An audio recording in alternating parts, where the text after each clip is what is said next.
I do it well, but I love the singing. So this morning, I legitimately, I could, and if you want to, I will just sit down and we'll sing some more.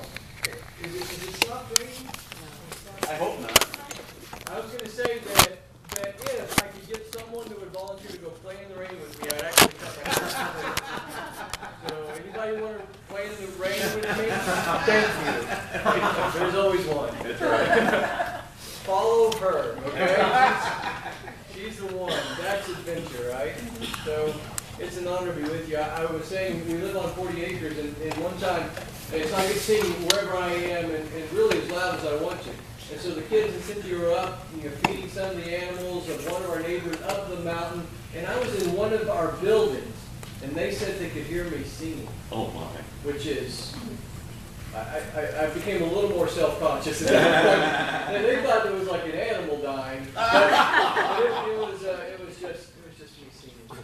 But I love to sing. We travel quite a bit. We have groups almost about 3 out of every 4 weekends out of camp, and the weekends that we don't, we occasionally get to worship somewhere locally, but more often than not, we're driving around and sharing and teaching and preaching and just loving on folks. And so it's an honor to get here and be with you today. We do a lot of driving because there's just really nothing that close to us. So, anywhere we go, we have to go. But I mean, the scenery's. Have you looked outside in Northern California? Now, has anyone come from Northern California? Like this is, okay. It's the one that are smiling right now. Yeah, I come from West Texas. Have you been to West Texas? Yeah. I'm sorry. My hometown is called Level Land. Seriously, it's right beside Plainview and Brown Fields. Those are the names of towns. You should feel bad for me. So we love to drive around because we get to see mountains and hills and trees. And we got to see things like in West Texas, like tumbleweeds. And West Texas is the kind of place that's so bad that you say, well, the people are nice. It's kind of like saying, well, she's got a nice personality. It's what you say when there's really nothing else good to say about a place. The people are nice everywhere you go, but now we have mountains and nice people. So, it's great to drive around and we get to look at mountains, we get to look at ocean, we look at the rock formations, we look at trees, we look at rivers. It's fantastic. And sometimes I'm looking off at so many things that Cynthia has to remind me to look at the road. And when I do look at the road, there's something that I see occasionally to very frequently. Anybody seen these cars driving around that have bumper stickers? First of all, let me ask, who has a bumper sticker? Now raise your hand.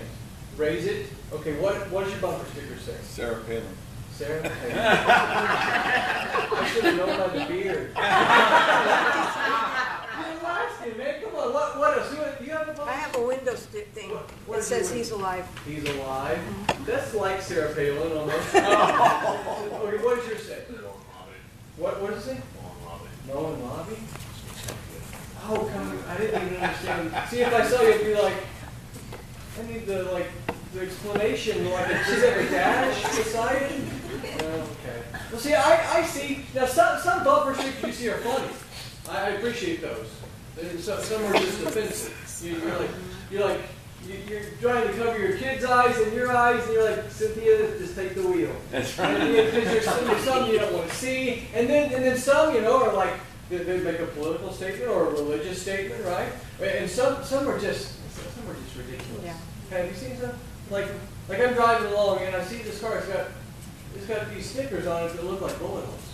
Have you seen them? Yeah. And what's that saying? Like, I drive the kind of car that you should be shooting at. If you haven't shot at me yet, drive behind me long enough and you will shoot at me. That's what that is saying, right? Or one time I saw like a sticker that had it looked like a baseball hanging halfway out of the window. I'm like freaking out for this poor family. I'm like, we should help them. I'm like, oh, you got a baseball. And he's like, or you've seen these, like you're driving, right? And you finally decide, this is the vehicle I'm going to crash into. You decided I'm going to ram them. Your foot is on the gas, and you're going full speed ahead. You get close enough, and then you see it baby on the look. I've got to be careful now. If it was just you, sir, I would have taken you out. But now that I've seen there's a baby on board, I've got to be careful around it. Or you know, there's these. Basically, these stickers, they say something about who we are, what we like, or what we do, right? That's kind of why we they're identifying statements that we put on our vehicles. And sometimes it's not just, sometimes it's identifying about us, sometimes it's like identifying about our family. You've seen these like stick figures, right? There's like stick figure dog. Or sometimes it's just that we're really proud. So it's like, my son can beat up your son, or my son's really smart and yours is really dumb. Right? And so we have these. I'm really proud of my kids. I want people to know. It's kind of like this. Let's look at this.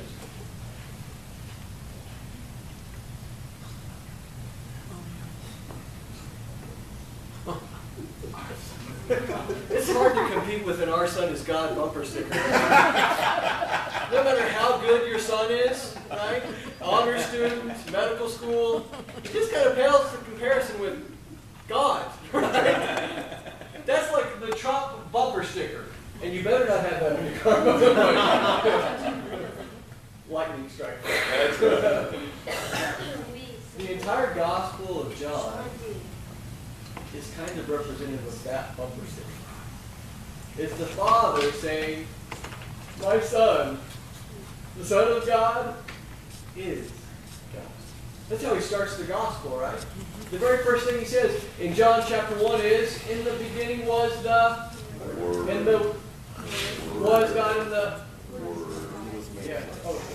so good. So in the beginning was the Word was with God, and the Word was God. He was with God in the beginning. What's that saying? He's God. Because who's the Word? Jesus is the Word. So in the beginning was Jesus, and Jesus was with God, and Jesus was God. He was with God in the beginning. And it says he came as a light in the world. He came as a light in the world. It didn't recognize him, and it didn't receive him. And it says, but those who would believe have the right to be called children of God. And then it says that he came and he made his dwelling among us. It says we have seen his glory, the glory of the one and only King. That's Jesus. And then it's really just the last little bit of Jesus' life that's represented in John, almost just the last week. But in this last little bit of Jesus' life, it represents who he is, often by what he does. There are 7 miracles that are really highlighted in the book of John, and you can argue that those go along with these 7 statements that we have that Jesus makes about who he is. You know what these are called? They're called the 7 I am seen. These are really good. The first one is found in John chapter 6. Now, in John chapter 6, we have this amazing thing that has just happened. Jesus had just fed the 5,000. Now, it's probably more like 20,000, really, but 5,000 men, right? And he does this with what? Fish and bread, right? A lunch that the disciples stole from this little boy. So they steal a lunch. They say, this is all we have. And Jesus says, it looks like enough. And they're like, are you kidding me? And he says, we'll pray for it. We'll see what happens. And so they pray and they feed everyone, and then they have leftovers. That is like a God that shows off, right? And there's like 12 basketfuls of leftovers just to say, I'm a God who doesn't run out. I'm a God that overflows. And so then Jesus does this, and then he goes to the other side of the sea to Capernaum, and the people wake up the next morning and they're like, where's Jesus? We're hungry. And they don't know where he is, and they figure out where he is, so they go to the other side of the sea and they say, Jesus, we're here. And Jesus says, yeah, I know why you're here. You're here because I fed you. But what I really want you to do is to believe. And do you know what the people said? This is so funny. They said, well, give us a sign then. He's like scratching his head. What was it that happened yesterday? You see a couple of loads of fish and everybody, 12 baskets over, right? They said, well, give us a sign.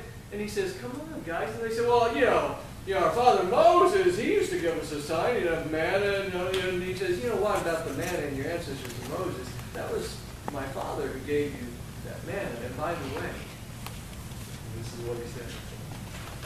I am the bread of life.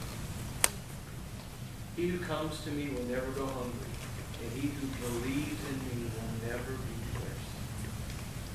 So right in this context, he's given them bread. They come for more bread. They're quoting about Moses and the man, and he says, by the way, I am the bread of life. And if you'll just eat of me, if you'll just come to me, you're never going to be hungry. And if you believe in me, you'll never be thirsty. Because that stuff will fill you for a moment, but I fill you forever.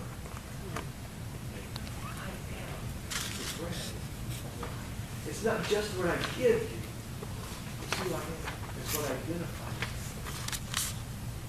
Well, the next one is down in what? Chapter 8. So this is really cool. So Jesus has just had this woman brought to him. You remember this woman? And this woman has been brought to him because she's been caught. She's an adulterer. And so a bunch of stoners bring this woman to Jesus, right? And they say, Jesus, what are we supposed to do with her? Tell us that it's okay to stone her. And Jesus says, okay, sure, it's fine, stone her. But just the one of you that has never sinned, you can do the first one. So they all, from the oldest to the youngest, drop their rocks. And Jesus says, hey, where did everybody go? Is no one here to condemn you anymore? I don't condemn you either. Just go and don't sin anymore. Jesus says this wild thing. When Jesus spoke again to the people, he said, I am the light of the world. Whoever follows me will never walk in darkness, but he will have the light of life. He just spoke to someone who was living in darkness and had light exposed on it. But this was a light that was condemning, accusatory, stoning light. And Jesus says, I am the light that exposes darkness, but if you walk with me, that you will have the light of life. You see that? So in the midst of this darkness, Jesus says, I am the light. And then we have this whole confrontation with the Pharisees saying, who do you think you are, the light? And Jesus saying, I know you don't recognize or see me, but I am the light of the world. So far we have two I am statements by Jesus. The first one was, I am the bread of life. And the second one is, I am the light of the world. 2 chapters later. Jesus is talking, and he's telling us that we're his sheep, which is cool, to be his sheep. I don't want to just be a sheep, but I want to be his sheep. I mean, if I'm going to be a sheep, I want to be his sheep. And he says, you'll know you're my sheep because if you're my sheep, you'll know my voice. You'll recognize my voice. And when you hear my voice, you're gonna come to me. You're gonna follow me. And if you hear a stranger's voice, you'll know that that's not my voice, and you'll run the other direction. But when you hear my voice, you'll run to me. And he says, by the way, because you're my sheep, you need a gate. And guess what? He says, I am the gate. And whoever enters through me will be saved. He will go in and out, and he will find pasture. This is significant in this context because it's conjuring up this idea of this singular, narrow way that Jesus says that he is. And it's not the way into heaven alone, it's into the kingdom of heaven, which means what we are living in currently. It's the realm of heaven that's found on earth that we get to participate in. It's his kingdom. The kingdom is at hand. Jesus brought the kingdom. We live in the kingdom. So the way is narrow, but once we're into the kingdom, it's broad, it's green, it's pasture. And Jesus says, by the way, the only way to the pasture is through the gate. And I am the gate. That's good news, right? If we're the sheep, it's good news that he's the gate. And the next I am statement is like 2 verses later. So right in the same context of being the gate for the sheep, he says, and by the way, not only am I the gate, but I am the good shepherd. And do you know how you know that I'm good? Because I laid down my life for the sheep. And why would a shepherd lay his life down for sheep? Isn't he more valuable than the sheep? He's the shepherd. Jesus loved that much. He goes on to say, hey, if you hire someone and the hired hand comes in and sees the wolf, do you know what he's going to do when he sees the wolf? He's going to do what most of us would do if we saw a wolf. He's going to run. But Jesus says, I don't run because I'm the shepherd. And you're my sheep. I love the intimate language of ownership. You're not just the sheep that I know, but you're my sheep. And I laid my life down, I sacrificed myself for my sheep. Listen to what we got so far. We have, I am the bread of life. I am the light of the world. I am the gate. And I am the good shepherd. These are great statements. Jesus is telling us, this is who I am. Right? It's good news. We have our next one. This is really cool. Jesus is a couple towns over from this event that's happening. They come and tell him, they say, hey, your friend, come and take care of him. And Jesus says, oh, no, it's going to be fine. We're going to hang out here a couple of days. And he looks at his disciples and says, don't worry, it's not going to end in death. Then they decide a couple of days later, we're going to go. And Jesus says, hey, Lazarus is falling asleep. We're going to go wake him up. And they're like, come on. If he's sick and he's sleeping, just let him sleep. Why wake him up? And Jesus says, no, you don't understand. He's dead. And they're thinking, didn't you say it wouldn't end in death? And Jesus is like, yeah, I said it wouldn't end in death. So we got to go. We got to go wake him up. And so they come into the town, and the first one that runs out to Jesus is one of Lazarus. You know who Lazarus' sisters are? Mary and Martha. Now, we know them from other stories as well, but Martha runs out. She says, Lord, if you'd only been here, if you'd only come when we told you, our brother wouldn't have died. And she said, oh, he's going to rise again. She's like, yeah, I know he'll rise again, like on the last day of the resurrection. And Jesus says this amazing thing. He says, I am the resurrection and the life. He who believes in me will live even though he dies. Do you like that? Isn't that great? He who believes in me will live even though he dies. And whoever lives, believes in me, will never die. And who says, you believe? He reveals this eternal concept that we're not just waiting to die to go to heaven, but right now, as saved beings through the blood of Christ